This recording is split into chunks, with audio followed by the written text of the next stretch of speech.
हमारे शहर के बेबाक रहनुमा कायदे नस्ल जनाब आसिफ साहब भी यहाँ पर आ चुके हैं। मैं चाहता हूँ उनका जोरदार तालियों से इस्तेकबाल कीजिए। मरहबा अहबाब सभा, क्या तूने सुना, मेहमान जो आने वाले हैं, कल्याण बिछाना राहों में, हम दिल को बिछाने वाले हैं। मालेगांव शहर के तरफ एक तिरछी आंख करके नहीं देखते थे, लेकिन जब से हम लोगों ने जिसे कायदो सालार कहा, जिसे मुजाहिद कहा, आज वो अपाहिज बनकर हमारे सामने घूम रहा है। तो हम जिसे मुजाहिद समझते थे वो अपाहिज बन चुका हुआ है। आप देखिए, चाहे हमारे शहर की रीढ़ की हड्डी कही जाने वाली हमारी सनत, पावरलूम सनत का हाल आप देखिए। ये जिसे हमने सरदारी करने के लिए असेंबली हॉल में भेजा था, उस आमदार को हमने 1,17,000 वोट देकर वहां पर फिरका परस्तों की आंखों में आके डाल के बात करने की बात किए थे, लेकिन साहब वहां तो वजीर आला सिद्धे के जूते संभाल रहे। दूसरी बात, आप लोगों को ये जानकर बड़ी हैरत होगी कि हमारे शहर में जो जालिम बिजली कंपनी आई है, तो ये लाने का सबसे बड़ा कारण मालेगांव शहर का आमदार है। इसलिए हमेशा से इसकी पॉलिसी ये रहती थी कि आधा धारो आधा मारो, आधा आधे पे हिस्सा इनका रहता है। और इन्होंने आधे आधे हिस्से के चक्कर में हमारे होटल के मंत्री को हमारे शहर के करोड़ों रुपये बेच डाले। तो आज हमारे शहर में अलग अलग तौर पर फिरका परस्त आते हैं और उनकी मर्जी के मुताबिक हमारे शहर में जब जी चाहा कुछ भी इल्जामात लगा के जाते हैं। पिछले दिनों में हमारे शहर के हमारे मरूम लीडर जनाब शेख रशीद साहब ने एक आंदोलन किया था, आप बेहतर जानते हैं। हमारे शहर के बेबाक रहनुमा बागो नस्लनो जनाब आसिफ शेख रशीद साहब ने भी एक आंदोलन किया था और यूट्यूब पर वो 1.5 फीट का एक नीलेश राणे मालेगांव में आता है और हमारे शहर की सबसे कदीम बस्ती को उखाड़ने की बात करता है। उसके खिलाफ भी हमारे शहर का आमदार मुंह में गुगनी लेकर बैठा हुआ था और अपने आप को कायदे मिल्लत कहने वाले, अपने आप को मुसलमानों का रहनुमा कहने वाले, उसके पीछे तुम छल्ले के जैसा तुम मिलाते घूम रहे थे। तो आज हम लोगों को खुद ही मैदान में आना है। अब आप लोग बोल रहे होंगे कि रियाज अली 4-6 महीने बाद ये सब खट्टे घराने हमारे सामने क्यों कर रहा है, तो उसकी वजह ये थी आप लोगों को ये बताने के लिए कि हमारे महबूब लीडर, गरीबों के मसीहा जनाब शेख रशीद साहब बहुत ज्यादा बीमार थे, बहुत ज्यादा अलील थे। उसकी वजह से हमारे जो उनके खानवादा बहुत ज्यादा परेशान था, उन्होंने अल्लाह बहुत ज्यादा मेहनत की। अल्लाह ताला हमारे मरहूम लीडर जनाब शेख रशीद साहब को जन्नतुल फिरदौस में आला से आला मुकाम अता फरमाए। कि कहाँ है वो बदज़बानी, कहाँ है वो इंसाफ, कहाँ है वो इखलाक और किरदार। वो जो बैठे हैं जाकर चांद की बुलंदियों पर, वो जो बैठे हैं जाकर चांद की बुलंदियों पर, सभी वालों ने उन्हें अभी टटोला नहीं है और अशरफों में तेरा नाम शामिल है। अब तक तेरे ऐबों को मैंने अभी खोला नहीं है। अभी आज ये हमारी पहली कॉर्नर मीटिंग है, ये गुरुवार वार्ड में ली जा रही है। राष्ट्रवादी कांग्रेस पार्टी के लोग, राष्ट्रवादी कांग्रेस पार्टी के जिम्मेदारान गुरुवार वार्ड से शुरू करे हैं और हम हर इलाके में जाएंगे।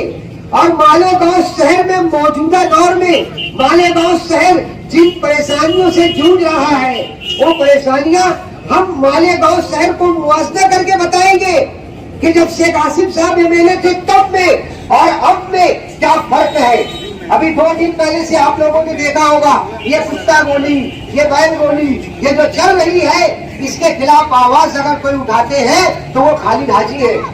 ये लोग अच्छी तरह से जानते हैं कि ये हमारे शहर की नौजवान नस्ल को तबाह करने के लिए किया जा रहा है। जिनको बोलना चाहिए उनका कोई बयान आया नहीं अभी तक। मैं मालेगांव शहर की आवाम से गुजारिश करूंगा कि आप भी समझो बात को, इस बात को समझो कि मालेगांव शहर में जिसकी सियासी क्यादत की जरूरत है 5 साल का मुआवजा तो हम करवाएंगे, क्योंकि हमने 5 साल बेमिसाल ये हमने एक पूरा प्रोग्राम लेकर चला था। हम इस 5 साल का भी प्रोग्राम बनाएंगे और कल और आज का मुआवजा हम कराएंगे। आज ये पहला जलसा, पहले मीटिंग है, आज ये पहली मीटिंग है। इंशाअल्लाह आगे और भी बातें होंगी। इतना ही 2 जुमला बोलकर मैं अपना आज ये मैदान में से निकलना पड़ा कि मालेगांव शहर के अवाम ने जो नुमाइंदा चुन के दिए थे, वो नुमाइंदा लिबास गरम और अल्लाह अकबर और नारायण तकबीर अल्लाह अकबर के नारे सुन के आया था। और हमें शर्म महसूस हो रही है कि वो इस तरीके के नारे और इस्लामी लिबास के ऊपर छूट गया था और मुसलमानों का हमदर्द मसला बनाकर हमें अपने आप को पेश किया था।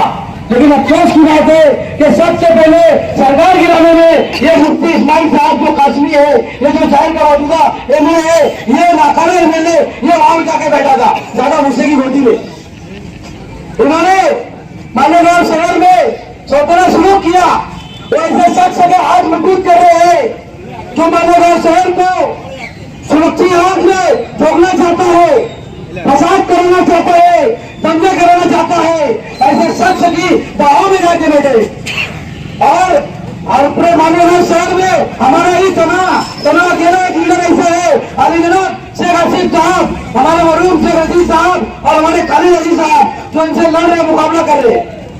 वरना मालेगांव शहर में अगर शेख हसीब जैसा शेर नहीं होता जो यात्रा के बारे में सबसे पहले वो जुड़े, कब से मालेगांव शहर में ये जो यहाँ का मंत्री है और हमारा जो मौलाना है, इनकी साजिश है। जब फसाद कराएंगे ना तो मुफ्ती साहब इधर से मुसलमानों के अंदर भी जीत जाएंगे, इसका मौसम है। और अंदर दादा उसे कट्टरबंदी भी चुन जाएगा। ये लोगों को हमें इन लोगों पर होशियार होना है और इन्हें आने वाले वक्त में हमें सबक सिखाना है। शहर के हालात खराब कर रहे हैं लोग। हमारी पार्टी काम करती है, काम की बात से करती है। आसिफ साहब ने इतने हालात से निकलते हुए सबसे पहले उन्होंने कारपोरेशन में केल पट्टी का मसला रखा, कमिश्नर को अल्टीमेटम दिया कि केल पट्टी कम कर, हमारे सब छोकरे केल पट्टी माफ कर, तो ज्यादा है उसका ब्याज माफ कर। इस तरीके से हमारा लीडर आवाम से काम करता है। हमें चाहिए कि हमारे लीडर से खाने से खाना लगाई चले और आने वाले वक्त में हमें आसिफ साहब के हाथों को मजबूत करने हैं। हमारे खालिद अजीज साहब के मैदान में आज पूरे शासन में इनकी बहुत जोरों से मकबूलियत हो रही है और एक कोने में दूसरा लोग मुझसे खाने की अम्मा मानते हैं, यानी कि हमारे लीडर, हमारे लोग जमीन पे काम करने वाले हैं। ये नहीं कि किसी गाँव में जाके रह जाने का मंत्री की और अपने सपनों से मालेगांव शहर में 100% करोड़ नया मांगे, 8 करोड़ सिर्फ मिला है, बाकी सब अटल केवल चले गए। इतना दबाव मेहनत के काम कर रहे कमिश्नर को, हमारे एमएलए को पूरा ऐसे नहीं लगे। बोलना तो चमचागिरी कि वो अगर बैठने को बोलेंगे तो ये लेट जाएंगे, इसमें कोई शक है? नहीं, बिल्कुल यही चल रहा है कारोबार। मैं एक बात आपसे बोलना चाहता हूं और हम लोग इस पर बहुत सारी बातें 12 जनवरी को दगड़ू ऑयल मिल के अंदर जो जलसा होगा उसमें आपको बतलाएंगे। देखो ये झोपड़पट्टी का इलाका है, बल्ली पत्रे के नाम पर कितने लोगों ने पैसे लिए थे जरा मुझे बताओ। हर 2 घर छोड़ के एक घर वाले ने लिया होगा 4000 रुपए बल्ली पत्रे के नाम पर। ये बल्ली पत्रे का पैसा धीरे धीरे धीरे सूद ब्याज के साथ में मालूम है कितना हो गया? 65,000 रुपया। और ये लोग बोलते थे कि ये माफ नहीं होगा, ये माफ नहीं होगा। नजमुद्दीन खजूर वाले बने मेयर, नहीं कर पाए। उसके बाद में यूसुफ सेठ नेशनल वाला बने, नहीं कर पाए। ऐसे अनेक लोगों ने, इब्राहिम सेठ नेशनल वाले, उन्होंने भी नहीं किया। लेकिन तायरा मैडम जैसे ही ये मेयर बनी, शेख रशीद साहब की ईमा पर इन्होंने स्टैंडिंग कमेटी के अंदर इस विषय को लाया। स्टैंडिंग के अंदर पास होने के बाद इसको जनरल बोर्ड में लाया गया और हमारी पार्टी का एक नुमाइंदा जो उसका सदर था, क्या नाम है उसका, अपना जाफर, जफर अहमदुल्ला, उसने इसको पास किया और पास करने के बाद 6,000 रुपया भरो और ये मामला खत्म हो गया। और अल्लाह के फजल करम से गांव के लोगों ने, झोपड़पट्टी में रहने वाले लोगों ने, जो कर्जदार थे, उन्होंने ये पैसा वहां पे 6,000 रुपया भर दिया और ये मामला खत्म हुआ। मुझे पता था ऐसा एक कोई काम आखिरत का ये नहीं कर पाए। ऐसी अनेक बातें जो है वो हम 12 जनवरी के जलसे में करेंगे।